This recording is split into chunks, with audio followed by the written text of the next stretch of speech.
اب رمضان شریف بھی آ رہا ہے اور آپ کو معلوم ہے ہم نے رمضان میں پڑھائی رکھی ہے، چھٹیاں نہیں رکھی۔ جب میں نے حسنین شروع کیا 1999 میں، تو اللہ نے میرے دل میں یہ بات ڈالی کہ رمضان تو علم کا مہینہ ہے، انا انزلناہ فی لیلۃ القدر، اور چاروں آسمانی کتابیں رمضان میں اور سارے صحیفے رمضان میں۔ پتہ نہیں اللہ کو کیا پسند تھا اس مہینے کا۔ حضرت ابراہیم علیہ السلام پر چھوٹی کتابیں اتریں یکم رمضان کو، حضرت موسیٰ علیہ السلام پر تورات اتری 2 رمضان کو، حضرت داؤد علیہ السلام پر زبور اتری 6 رمضان کو، حضرت عیسیٰ علیہ السلام پر انجیل اتری 12 یا 18 رمضان کو، اور اللہ کے نبی پر قرآن اترا فی لیلۃ القدر، لیلۃ القدر میں اترا۔ تو سارا آسمانی علم رمضان میں اترا۔ سارے مہینوں کے نام عربوں نے رکھے، محرم، صفر، ربیع الاول، ربیع الثانی، جمادی الاولیٰ، جمادی الثانی، رجب، شعبان، رمضان، شوال، ذوالقعدہ، ذوالحج۔ اس میں جو رمضان ہے یہ نام اللہ نے رکھا، باقی مہینوں کے نام تو رکھے عربوں نے۔ پھر ان کی زبان پہ اللہ لایا رمضان، چونکہ ابھی تو دنیا بھی نہیں بنی تھی اور اللہ نے قرآن کی تلاوت فرمائی تھی، تو اس قرآن میں تھا شہر رمضان الذی انزل فیہ القرآن۔ تو رمضان کا نام اللہ نے پہلے سے چن رکھا تھا، پھر ان سے رکھوا دیا۔ رمضان کہتے ہیں رمض یرمز، جل جانا، جل جانا۔ رمضان کو رمضان کیوں کہتے ہیں؟ کہ اس میں گناہ جل جاتے ہیں۔ مسلمان پہلا روزہ رکھتا ہے اور اس کے گناہ اللہ جلانا شروع کرتا ہے، اس کی بھوک پیاس کی آگ میں گناہوں کو ڈالتا ہے، جلاتا ہے۔ آخر 29 رمضان یا 30 رمضان آخری رات اللہ تعالیٰ اس کی پچھلے سال کے سارے گناہ معاف فرما دیتا ہے۔ تو اس کو اس سے تشبیہ دی گئی کہ جیسے جلنے سے چیز ختم ہو جاتی ہے، رمضان کے روزے کی بھوک اور پیاس کی تپش سے اللہ تعالیٰ پچھلے سال کے سارے گناہوں کو معاف فرما دیتے۔ تو مجھے خیال آیا اس وقت جب ابھی بالکل کزرع اخرج شطأہ تھا، ہمارے مدرسے کی مثال کزرع اخرج شطأہ، دعا کرو اللہ تعالیٰ فاستغلظ فاستوی علی سوقہ اسے بنا دے۔ امید تو ہے کہ کچھ شکل اللہ نے بنا دی، اللہ اسے پوری دنیا میں پھیلا دے۔ میری تو تمنا ہے کہ ایک ایسی مثبت سوچ کے علماء کے اللہ میرے ذریعے سے تیار کروا دے جو امت کو جوڑنے والے ہوں، توڑنے والے نہ ہوں۔ کتنا ظلم و ستم ہے کہ پیسے بھی لیتے ہیں اور امت کو توڑ کے چلے جاتے۔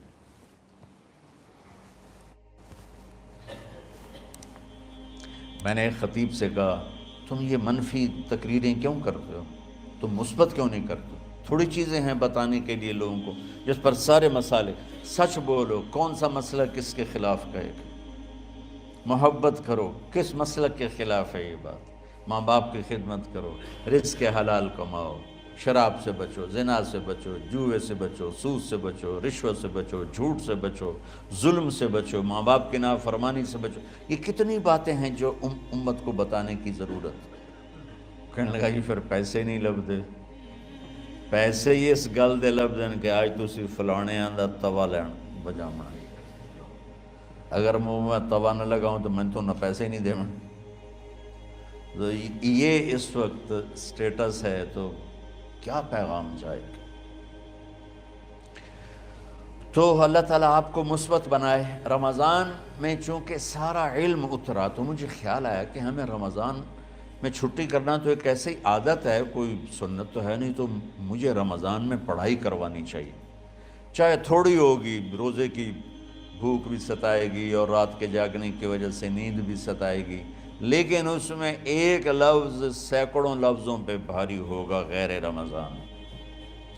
تو میں کراچی گیا اور مفتی تقی صاحب دامت برکاتہم سے سب سے پہلے جا کے مشورہ کیا کہ حضرت میں چاہتا ہوں کہ رمضان میں چھٹی نہ ہو، پڑھائی ہو۔ اس وقت رمضان سردیوں میں تھا، تو وہ بڑے خوش ہوئے، کہنے لگے یہ تو بہت اچھی بات۔ اصل میں ہمارے اکابر نے رمضان میں چھٹیاں اس لیے رکھی تھیں کہ سارا سال تو عبادت ہوتی ہے بالواسطہ، پڑھنا پڑھانا عبادت ہے ایک واسطے کے ساتھ، اور روزہ، نفل، تہجد، تلاوت یہ عبادت ہے بلا واسطہ۔ تو طلبہ علماء رمضان میں اپنا وقت عبادت میں گزارے، کہنے لگے اب وہ عبادت تو ہوتی نہیں رمضان میں، تو بہتر ہے آپ پڑھائی شروع کرائیں، بہت اچھا ہوگا۔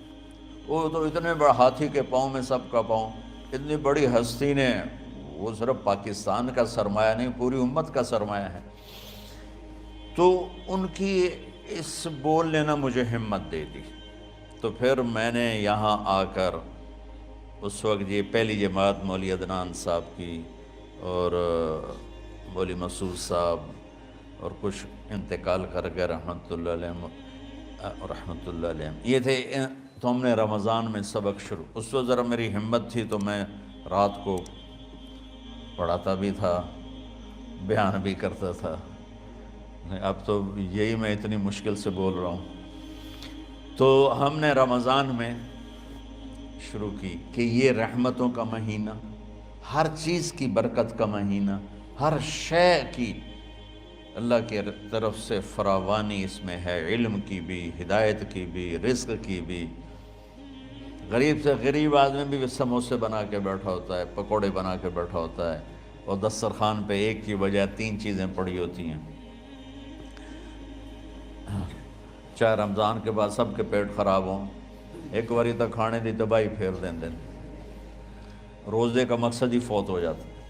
روزہ تو ہوتا ہے بھوک کے لیے، پر وہ اتنا کھاتے ہیں کہ سحری کا کھانا افطاری تک ہضم نہیں ہوتا، اور افطاری کا کھانا سحری تک ہضم نہیں ہوتا، پر انہیں دونوں کا ہی کھاونا ہے۔ کہتا بھوک نہ لگے، بھوک نہ لگے، وہ بھوک لگنے کے لیے تو روزہ ہے۔ ایک تو یہ جسم کو صاف کرتا ہے، دوسرا غریبوں کی غربت کا احساس پیدا کرتا ہے کہ جو بھوک تو آج برداشت کرتا ہے، غریب روزانہ یہ بھوک برداشت کرتا ہے۔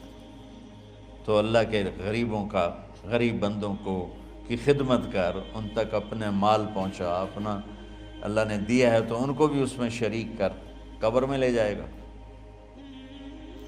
تو اللہ تعالیٰ نے میرے دل میں یہ ڈالا، تو ہم نے تعلیم رمضان میں شروع کی، کیونکہ قرآن رمضان میں اترا، انجیل رمضان میں اتری، زبور رمضان میں اتری، تورات رمضان میں اتری۔ پھر اللہ نے اس مہینے کا نام خود رکھا، شہر رمضان، شہر رمضان۔ اس میں شب قدر رکھی، اس میں رات کی ایک نماز۔ اچھا، پہلی امتوں پہ روزہ فرض تھا افطاری سے افطاری، افطاری سے افطاری، بہت شدید تھا، 24 گھنٹے کا روزہ، بس افطاری کے بعد آنکھ لگ جاتی تو روزہ اگلا شروع ہو جاتا تھا۔ تو ہم پر بھی پہلے ایسے ہی روزہ اترا، افطاری سے افطاری۔ تو ابن سرمہ رضی اللہ تعالی عنہ اونٹ چرانے والے تھے، وہ شام کو لوٹے تو بیوی سے پوچھا کوئی افطاری کا سامان ہے؟ انہوں نے کہا ہے تو نہیں، میں کہیں سے لے آتی ہوں۔ وہ گئیں افطاری کا کوئی سامان لینے، ان کو تھوڑی دیر ہو گئی اور ان کی آنکھ لگ گئی، تھکے ہوئے تھے، سورج ڈوب گیا۔ جب وہ آئیں تو ان کا ہائے سرمہ تو ہلاک ہو گیا۔ کہ کیا ہوا؟ کہ اگلا روزہ شروع ہو گیا کیونکہ تیری آنکھ لگ گئی۔ تو انہوں نے کہا چلو کوئی بات نہیں، لیکن ظہر کے وقت بے ہوش ہو گئے۔ ایک روایت میں آتا ہے نماز پڑھنے آئے اور گر گئے، اور ایک میں آتا ہے گھر میں بے ہوش ہوئے۔ تو جو بھی صورتحال تھی اللہ کے نبی کو پتہ چلا۔ کیا ہوا سرمہ کو؟ کہا جی وہ افطاری کر نہیں سکے تو روزہ شروع ہو گیا تو بے ہوش ہو گئے۔ تو اللہ کے نبی رنجیدہ ہوئے، تو اللہ تعالیٰ نے قرآن اتار دیا، چلو میرے محبوب ساری رات کھاؤ، حتیٰ یتبین لکم الخیط الابیض من الخیط الاسود من الفجر، کہ میرے محبوب صبح صادق تک آپ کی امت کو اجازت ہے، کھاؤ۔ پہلی امتوں پر افطاری سے افطاری، لیکن ان کی نماز تراویح نہیں تھی، تو ہمیں اللہ تعالیٰ نے دیا سحری تک، پوری رات۔ اچھا ایک صحابی آئے، یا رسول اللہ میں تو مارا گیا۔ آپ نے کہا کیا ہوا؟ کہا میرا روزہ تھا، میں بیوی کے پاس چلا گیا۔ آپ نے کہا تو پھر تو غلام آزاد کر، کفارہ دے۔ کہا جی میں تو خود غریب آدمی ہوں، غلام کہاں سے آزاد کروں، خریدنا پڑے گا۔ آپ نے کہا 60 مسکینوں کو کھانا کھلا۔ کہ میں آپ مسکین میں کنوں کھانا کھلاؤں؟ آپ نے فرمایا پھر آخری ہے کہ 60 روزے مسلسل رکھنے ہوتے ہیں جو کفارے کے ہوتے ہیں۔ وہ کہنے لگا ایک روزے چاہے کم کیتا ہے، 60 روزے اچ میں کی کروں گا؟ تو آپ نے فرمایا اچھا ٹھیک ہے بیٹھ جا۔ بیٹھ گئے۔ تھوڑی دیر ہوئی تو ایک انصاری صحابی کھجوروں کا ٹوکرا لے کر آیا، یا رسول اللہ یہ صدقے کی کھجوریں ہیں، تقسیم فرما دیں۔ تو آپ نے فرمایا بھائی وہ کدھر ہو؟ کہا جی بیٹھا ہوں۔ آپ نے کہا ادھر آ، یہ کھجوریں لے جا اور 60 گھروں میں تقسیم کر دے۔ سبحان اللہ، اللہ نے اس امت کو لاڈ لڈائے ہیں، یہ اللہ کی لاڈلی امت۔ عجیب واقعہ یہ، کہنے لگا یا رسول اللہ، اللہ کی قسم مدینے میں مجھ سے غریب کوئی نہیں، آپ ایسا کرو یہ میرا کفارہ مجھے ہی صدقہ کر دو۔ تو آپ اتنا ہنسے کہ یہ آخری دانت نظر آنے لگے۔ بہت کم ایسا ہوتا تھا، فَضَحِكَ حَتَّى بَدَتْ نَوَاجِذُهُ، ایسا ہنسنا آپ کبھی کبھی ہنستے تھے کہ آخری دانت پورا منہ کھل جائے۔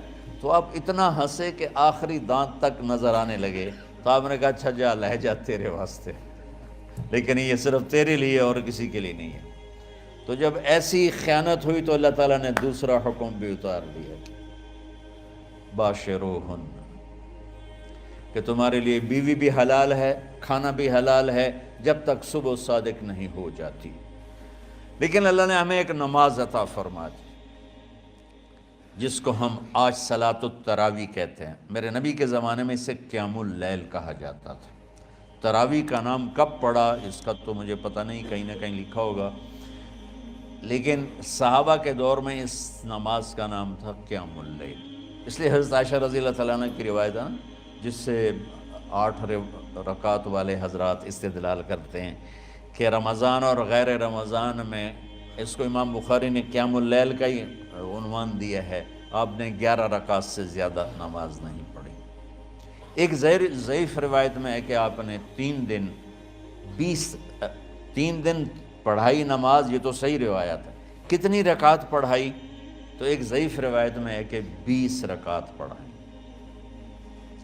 اچھا ضعیف روایت سے عبادت ثابت نہیں ہو سکتی، حکم شرعی۔ تو جب حضرت عمر رضی اللہ تعالیٰ عنہ نے سب کو، اب میرے نبی کے دور میں 3 دن کے بعد آپ تو آئے نہیں کہ کہیں فرض نہ ہو جائے، تو صحابہ اپنے طور پر قرآن سنتے تھے ٹولیوں میں۔ صدیقی دور میں 2 سال وہ فتنوں میں گزرا، تو اس میں بھی اسی طرح چلا کہ ٹولیوں میں ہوتے تھے۔ حضرت عمر رضی اللہ عنہ کے زمانے میں حکومت مضبوط ہو گئی، طاقتور ہو گئے، تو ابتدائی سالوں میں نہیں، چند سالوں کے بعد اب مسجد میں تشریف لائے تو لوگ اس طرح کوئی 4 ادھر 4 ادھر 5 ادھر 10 ادھر 20 ادھر، تو کہنے لگے ان کو ایک ہی امام پہ جمع کر دیا جائے تو کتنا اچھا ہوگا۔ تو آپ نے سب کو اکٹھا کیا اور ابی بن کعب رضی اللہ تعالیٰ عنہ کو امام بنایا اور سب کو ایک نماز پہ جمع کر کے 20 رکعت کا حکم عطا فرمایا۔ تو حضرت عمر کا یہ عمل اس حدیث کو مضبوط کر دیتا ہے کہ چونکہ میرے نبی نے کہا علیکم بسنتی و سنت الخلفاء الراشدین من بعدی، کہ میری اور میرے خلفاء راشدین کی سنت پر مضبوطی سے عمل کرنا۔ تو حضرت عمر کا جو 20 رکعت طے کرنا ہے، اگر ان کا اپنا اجتہاد ہے تو بھی ہمارے لیے عمل کے لیے کافی ہے، اور اگر ان کو یہ یاد ہے کہ میرے نبی نے 20 پڑھی تھیں تو اور زیادہ اچھی بات ہے۔ لیکن بہرحال جو 8 پڑھتا ہے ہمارا اس پہ بھی کوئی اعتراض نہیں، چونکہ وہ بھی حدیث کے ساتھ بات کرتا ہے، اور باقی پوری امت 20 پڑھتی ہے، ان پر بھی اعتراض نہیں۔ میں ایک جگہ سے گزر رہا تھا، نماز کا وقت ہو گیا، اہل حدیث کی مسجد تھی، میں وہاں نماز پڑھنے چلا گیا تو ایک بہت بڑا اشتہار لکھا ہوا تھا، 20 تراویح ثابت کرنے والے کو 5 لاکھ روپے انعام۔ کہ کس قدر بے وقوفی ہے اور کس قدر احمقانہ یہ امت کی باتیں ہیں کہ 20 تراویح، سینکڑوں سال سے امت کا عمل 20 تراویح آ رہا ہے۔ تراویح کا نام جو پڑھا مجھے یوں لگتا ہے کہ اہل مکہ، یعنی اہل مکہ جو تھے نا، وہ 4 تراویح پڑھ کے ایک طواف کرتے تھے، تو وہ آرام کے لیے ہوتا، ترویحہ آرام، تھوڑی دیر کا آرام، تو 4 تراویح کے بعد ایک طواف کرتے تھے۔ وہ چھوٹا سا طواف 10 منٹ میں ختم ہو جاتا تھا، اور پھر 4 تراویح پڑھتے تھے، پھر طواف کرتے تھے، پھر 4 پڑھتے تھے، پھر طواف کرتے تھے۔ یہ صحابہ کے تھوڑے بعد کے دور کی بات۔ تو مدینے والوں کو پتہ چلا کہ مکے والے تو یہ کرتے ہیں، وہ کہنے لگے اساں کی کریے؟ انہوں نے کہا اسی 40 تراویح پڑھیں گے، 40 رکعت، وہ 40 رکعت پڑھتے تھے۔ تو نوافل میں کوئی سختی نہیں کہ بھائی 8 سے زیادہ نہیں پڑھنی، بدعت ہو جائے گی، اور 20 پڑھنا بدعت ہے، یہ سب جہالت کی بات ہے۔ اور یہ 8 پڑھ رہے ہیں یہ غلط ہے، یہ بھی حماقت کی بات ہے۔ جو صحیح حدیث سے دلیل پکڑ کے کوئی عمل کرتا ہو تو بھائیو اس سے بحث نہ کیا کرو، مناظرہ نہ کیا کرو، یہ بہت نادانی والی بات ہے۔ اور امت کا خلق لاکھوں کروڑوں انسانوں کا ایک عمل پہ جمع ہونا، یہ بذات خود اس کی طاقت کی ایک دلیل۔ اور حرمین جب سے میرے رب نے، حضرت عمر نے 20 رکعت شروع کی، آج تک وہاں بھی ساری مساجد میں 8 رکعت تراویح ہوتی ہے، لیکن حرمین کی مسجد میں 20 رکعت، ادھر بھی ادھر بھی۔ اور یہ جو وہ وہاں ختم قرآن پہ دعا نہیں مانگی جاتی، یہ کس کا عمل ہے؟ حضرت عثمان کا۔ حضرت عثمان نے اپنے دور خلافت میں تراویح پڑھانے والے سے کہا جب قرآن ختم کرو تو دعا کرنا۔ وہ کہنے لگے جی کیا دعا کروں؟ کہ جو تیرے دل میں آیا کرنا۔ تو ختم قرآن کی رات تراویح کی آخری رکعت میں من الجنت والناس کے بعد دعا کے لیے ہاتھ اٹھانا، یہ حضرت عثمان رضی اللہ تعالیٰ عنہ نے اس کو زندہ فرمایا۔ اور امام دعا کرتا تھا 1 منٹ، 10 منٹ، 20 منٹ، جتنے بھی، اور پیچھے لوگ آمین کہتے تھے۔ وطر کی جماعت نہیں ہوتی تھی، وطر کو باجماعت حضرت مولا علی رضی اللہ تعالیٰ عنہ نے شروع کی کہ وطر کو بھی باجماعت پڑھا جائے۔ تو یہ ان کی سنت ہے کہ وطر کو باجماعت پڑھا گیا۔ تو اب یہ لہٰذا یہ سارے سنت جو کام ان خلفۂ راشدین سے ہوا وہ بھی سنت ہے۔ تو اللہ نے ہمیں ایک عبادت دے دی کہ میرا قرآن پڑھو اور سنو۔